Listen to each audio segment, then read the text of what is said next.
This week's show is brought to you by Casper. They sell premium mattresses at a fraction of the price. $500 for a twin-size mattress, $950 for a king-sized. And if you go to www.casper.com/reply, you can get $50 off any mattress purchase. They come to your house in an impossibly tiny box, and when you take them out of the box, they expand. It's crazy. Casper.com/reply. We're also brought to you by Nadex. Say you think the value of $1 is going up. You can go to nadex.com and make a trade on that. Trade the most popular financial markets with thousands of short-term contracts listed daily.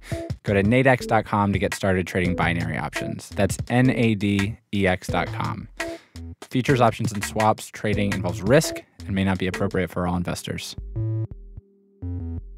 Just a quick program note before we get started.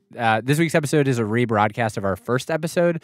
We're proud of it. Not that many people have heard it. We thought we'd rerun it and take a week to work on something else you guys are going to like. Just know that we somehow accidentally added an extra segment to it in the rebroadcast that is really good. We found this whole other character that we couldn't find the first time we were reporting it, and they're really interesting. And yeah, you'll like it. All right, enjoy the show. So, can you tell me where you were? Can you just sort of tell me the story of what happened? That's a great leading question.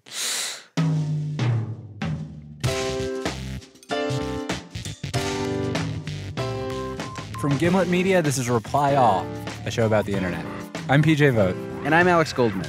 And that guy you heard up top is our friend Sam.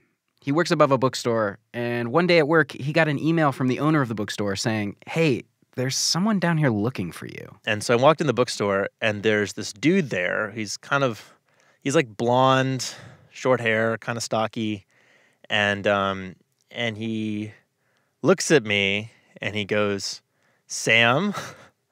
And I said, "Yeah." And he goes, "It's me, Ariel." And then he walks up to me, and he puts his hand on my shoulder, and he says, "I fucking love you, and I don't know how to tell you."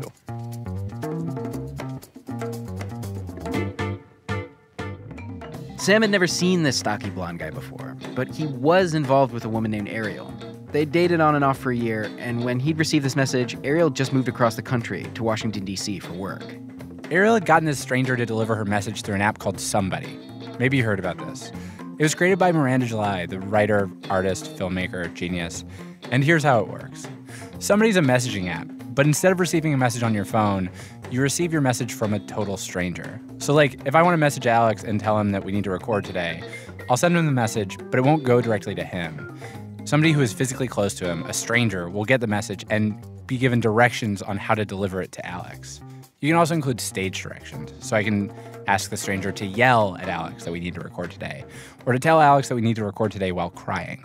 The idea is to make technology more human, but it also makes it way more awkward by introducing a complete stranger into an intimate interaction.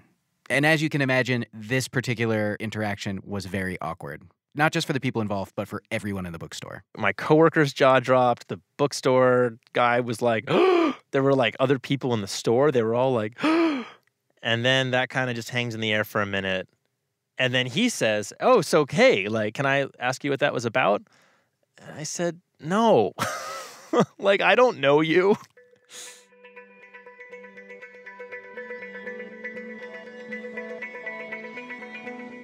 And then he goes, "All right, well, can we take a selfie? Because, the app asks you to take a selfie when a message gets delivered." And so I kind of gave this, big, goofy grin. And then I was like, "Dude, I gotta go." I just left. And then I went back to work.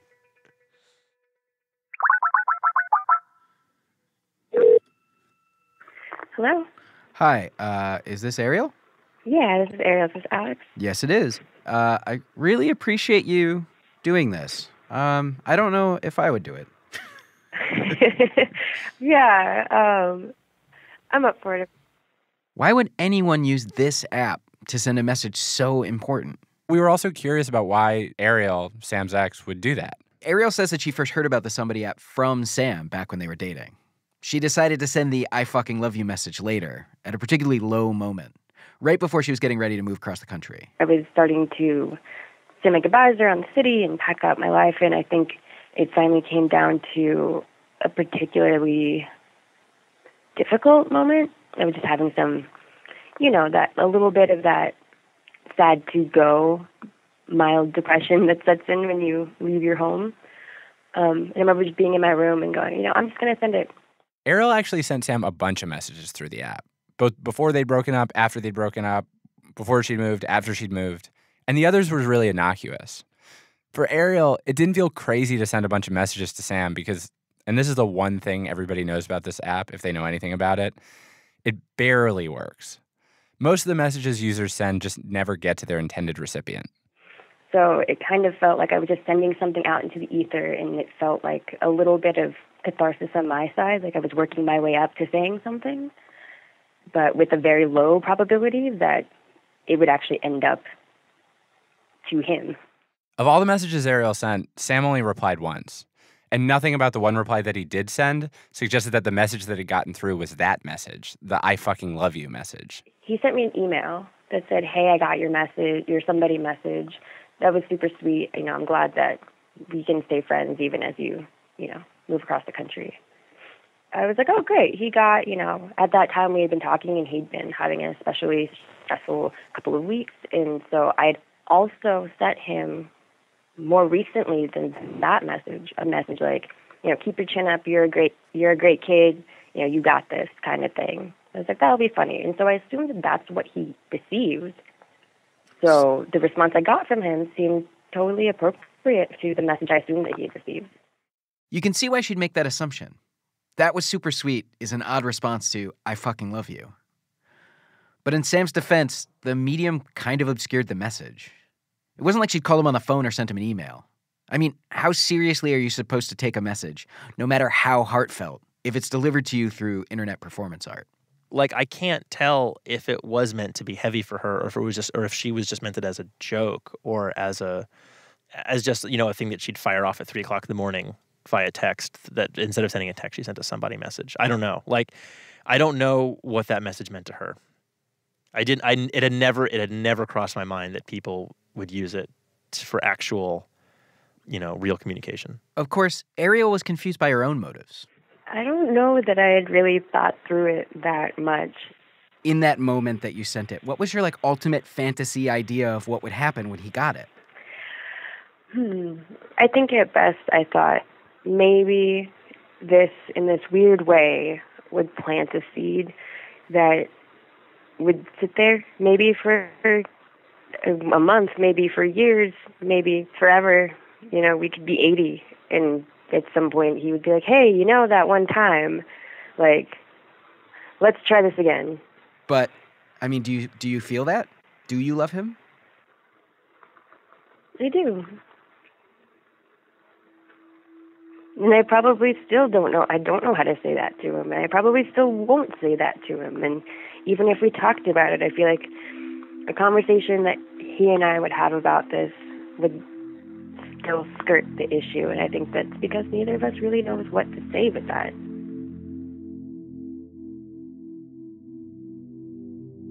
So why didn't you want to follow up with her afterward and find out exactly what happened? Or find out exactly why she sent it? I mean, was it just too heavy? Was it just too much? I don't know. I don't really know if I want to answer that. But I mean, I was afraid of there being a mismatch of expectations, in terms of, where we were at. And as I'm talking to you now, I'm really, nervous about hurting her feelings somehow, because I really don't want to do that. I don't know. I guess I just didn't know. I just didn't know how to handle it. About 15 years ago, I was in a very similar situation to Ariel's, as I imagine everyone has been at some time or another. I just moved across the country for college, leaving behind a relationship I was still incredibly invested in. I spent most of the first few weeks in college crying. Crying in my dorm room, crying in the line at the food co-op, crying in the bathroom between classes. When you're in that situation, feeling something you're not sure the other person feels, you're in this weird limbo. Part of you wants to tell them, to find out if they feel the same way, and part of you is terrified to tell them, because what if you find out that they don't? When I came home on spring break, I did the low-tech, high-risk version of what Ariel did.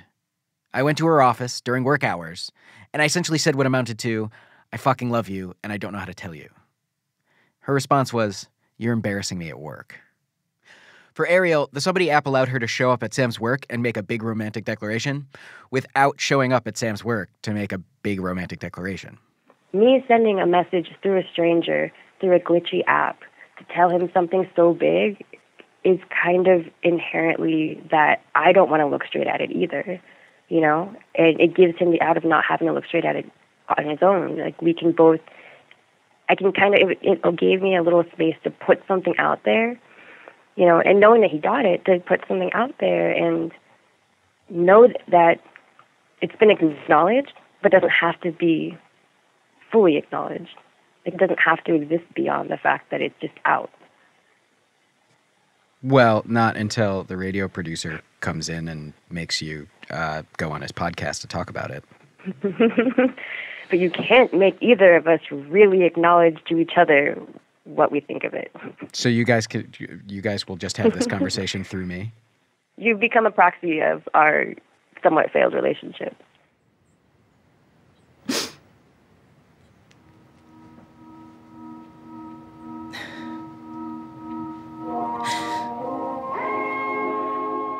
When Somebody first premiered, Miranda July released a short film to accompany the app.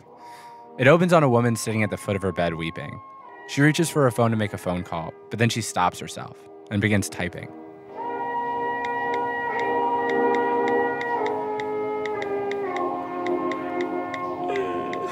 The way Miranda July imagined it, the woman's boyfriend's in a public park. He's a tall, good-looking, bookish guy, not unlike Sam, and he gets approached by a large man in a tracksuit. The Sam character's picnicking alone. His name's Caleb. Caleb? Yeah? It's me, Jessica. I so totally love you.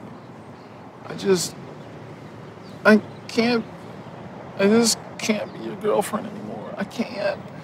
It's not anything you did. You're perfect. You're perfect. I just need some space. It's gonna be good.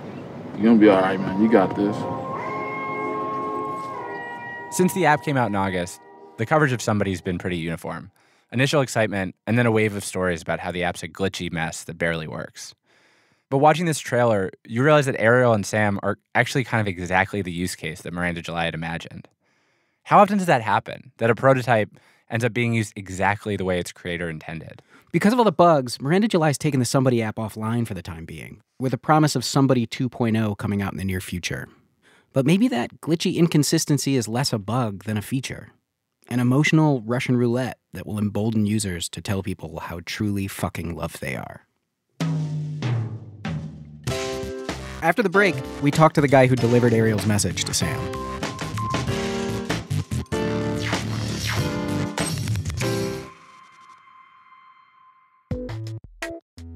Our show is brought to you this week by Squarespace. Simple, powerful, beautiful, and for only $8, click the microphone at the top of the page and type in reply. And now, back to the show. Welcome back to Reply All. When we first did this story last November, the one person we didn't talk to was the stocky blonde guy, the one who delivered the message to Sam. We couldn't find him. But not long after this episode aired, he found us on Twitter. His name's Andrew Calloway, and he's a filmmaker.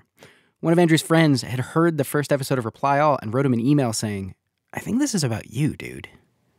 I was in the middle of a shoot when I saw the email, so I was like, shit, I'm gonna listen to this right now. And, like, all I caught was, like, the I'm supposedly blonde and stocky. So I was just, like, walking around like, hey, would you describe me as stocky? Is that, just be honest. Be honest. When Andrew first saw the Somebody message from Ariel, he was in his car driving from San Francisco to LA, and he actually got off the freeway to deliver it. When you saw the message that was supposed to be sent to Sam, like, what did you think? This is a good one, if it's sincere. And normally, like, if you ever actually want to deliver somebody a message, the person who's supposed to receive the message has to say that they're available. And only after that does it send you the GPS coordinates. And so, like, I drove to the intersection and then just kind of looked around at people on the street and, like, went in to, like, various bars. It takes a certain amount of fearlessness to do this, to, like, go and hunt someone down in the world. Yeah, it was crazy. I felt like in Terminator 2, where he's looking for the kid and he's like, "Have you seen this boy?" You know? Because I was just walking into places like, "Hey, do you know this person?" And they'd be like, "No." And I'd be like, "Bye." And then just walk out. And then, finally I found the bookstore. And I was like, "Hey, does Sam work here?" And then he came down with one of his coworkers. So I would say, I said, "Sam?" And he says, "Yeah." And then, "It's me, Ariel," you know? I mean, I feel like I would say, "Oh, that's a cool app. That's a really clever idea," and then I would never use it. Yeah. It was an obsession. So how many messages would you say you delivered? I delivered exactly 69 messages. Wow.